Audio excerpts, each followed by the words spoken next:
Assalamualaikum warahmatullahi wabarakatuh. Halo semua para pemirsa channel Mantri Luka. Dalam sebuah proses perawatan luka, pastinya butuh instrumen sebagai alat tempur ya, kalau saya bilangnya seperti itu. Jadi ini adalah alat-alat yang biasa saya gunakan untuk merawat luka. Dan hari ini saya ingin menginformasikan bagi seluruh para pemirsa sekalian. Sebenarnya, dalam proses perawatan luka, apa saja sih yang kita butuhkan? Mulai dari bahan medis habis pakai dan juga fiksasi yang harus kita siapkan, cairan-cairan apa saja yang kita butuhkan, selain nantinya ada dressing-dressing ataupun salep yang biasa kita gunakan dalam proses perawatan luka.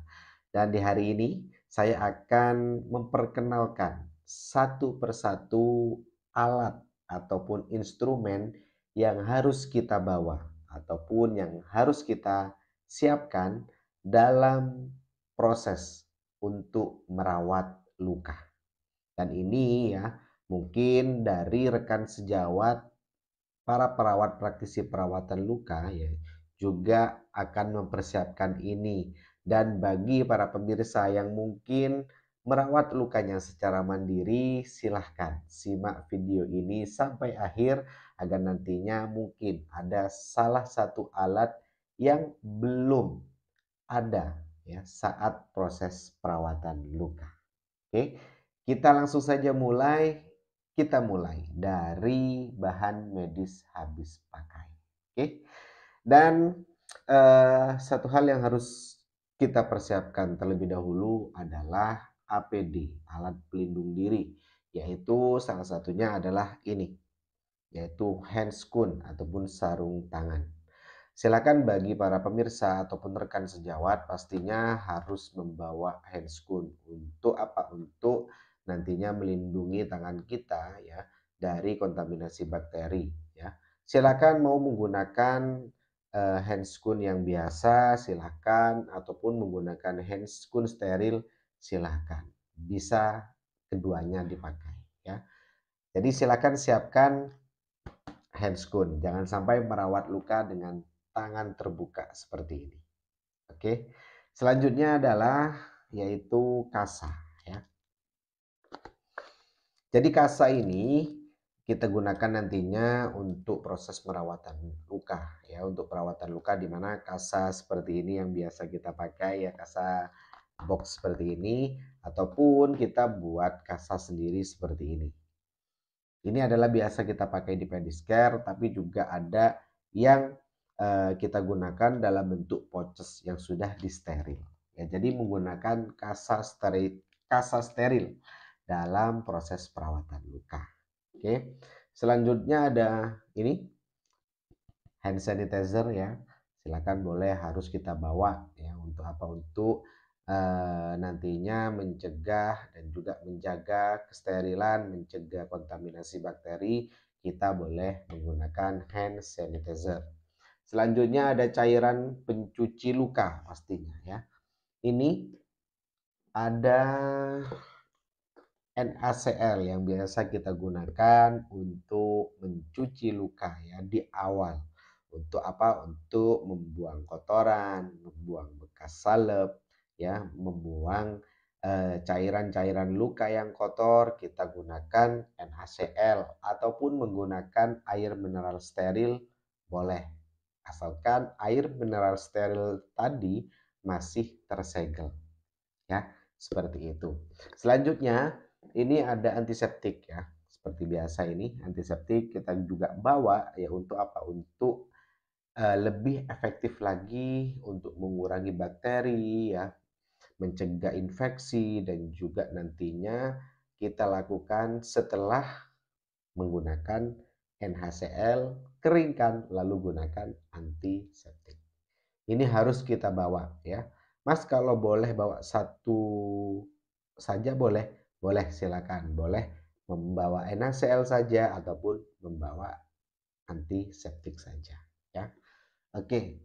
Selanjutnya yang mungkin juga dari para pasien yang belum banyak mengetahui ya, yang kalau saya lihat eh, para pemirsa sekalian konsultasi ketika mengirimkan foto lukanya, kaki gitu ya, hanya difoto langsung ke tanah ataupun langsung ke spray gitu kan, ataupun langsung ke ubin atau tackle gitu kan. Nah, ini adalah solusi bagi nantinya untuk para pemirsa sekalian boleh memakai underpad ini.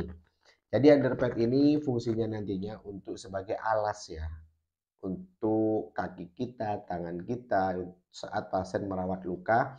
Jadi kita alasi dengan underpad ini. Dan ingat underpad ini hanya sekali pakai. Oke. Agar lebih cantik gitu kan, agar lebih estetik dalam proses perawatan luka dan juga biar tidak eh, terkontaminasi oleh faktor eksternal dari lingkungan dan juga mencegah bakteri dan juga pastinya menjaga kebersihan saat proses perawatan luka. Oke. Dan yang tidak kalah penting lagi ya para pemirsa sekalian, this is. Ini adalah alat untuk mechanical debridement ataupun untuk membuang jaringan mati ya, dimana ini sudah disteril, sudah diproses ya, sudah dicuci dengan teknik khusus yang nantinya kita bisa pakai untuk proses membuang jaringan mati. Kita menggunakan ini, yaitu gunting dan pingset, dan pastinya ini adalah gunting jaringan. Oke, banyak macam modelnya ya.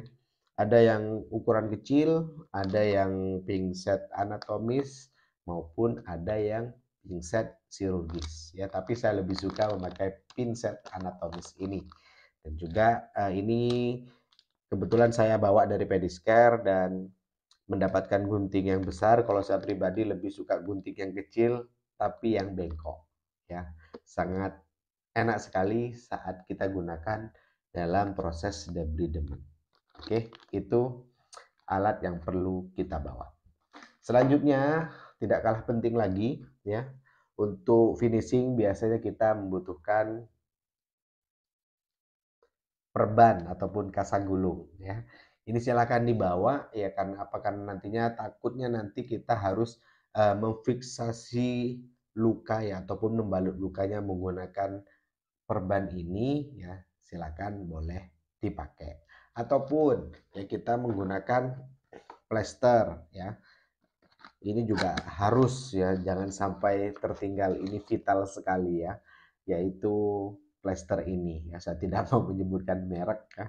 Jadi ini adalah plester yang biasa saya gunakan dalam proses aplikasi ataupun menutup luka pasien ya. Ini ketinggalan, bingung pastinya ya. Silakan sediakan plester ya. Dan selain itu juga sebenarnya masih banyak nih ya, ada beberapa box ya yang isinya ini adalah alat-alat perang saya, dimana ini adalah isinya dressing ya, salep dan juga perlengkapan-perlengkapan yang lain, dimana ini memang saya khususkan untuk tempat dressing ya, salep dan juga lotion, sabun ya, dan lain sebagainya. Kita bawa di sini ya. Nah, itu dia hal-hal yang perlu kita persiapkan dan juga kita bawa saat proses perawatan luka, agar nantinya apa, perawatan luka yang kita lakukan akan lebih efektif, agar alat tempur kita ini lengkap ya, tidak ketinggalan satupun. Dan biasanya kalau sudah ketinggalan pasti kita akan kebingungan. Oke, itu dia mungkin dari para pemirsa sekalian yang mungkin salah satu dari apa yang saya sebutkan tadi masih belum terpenuhi, silakan segera dilengkapi agar nantinya dalam proses perawatan lukanya lebih cakep lagi, lebih efisiensi lagi, lebih efektif lagi. Oke, itu dia hal yang ingin saya sampaikan yang di kesempatan hari ini. Ini adalah alat-alat tempur khusus untuk berperang ya, melawan bakteri-bakteri dan juga untuk menyembuhkan luka-luka pasien. Terima kasih sudah menonton video ini, dan apabila ada pertanyaan silakan boleh dituliskan di kolom komentar, ataupun ada hal-hal yang ingin ditanyakan seputar perawatan luka boleh silakan dituliskan di kolom komentar. Apabila suka boleh di like, komen, subscribe yang belum subscribe, bunyikan loncengnya dan share agar tidak ketinggalan video-video yang saya bagikan di channel Mantri Luka ya. Share bagi yang membutuhkan. Bunyikan loncengnya agar tidak ketinggalan. Oke, terima kasih. Sampai jumpa di video selanjutnya. Sudah mulai digigit nyamuk ya. Wassalamualaikum warahmatullahi wabarakatuh. Ada luka. Ingat Mantri Luka.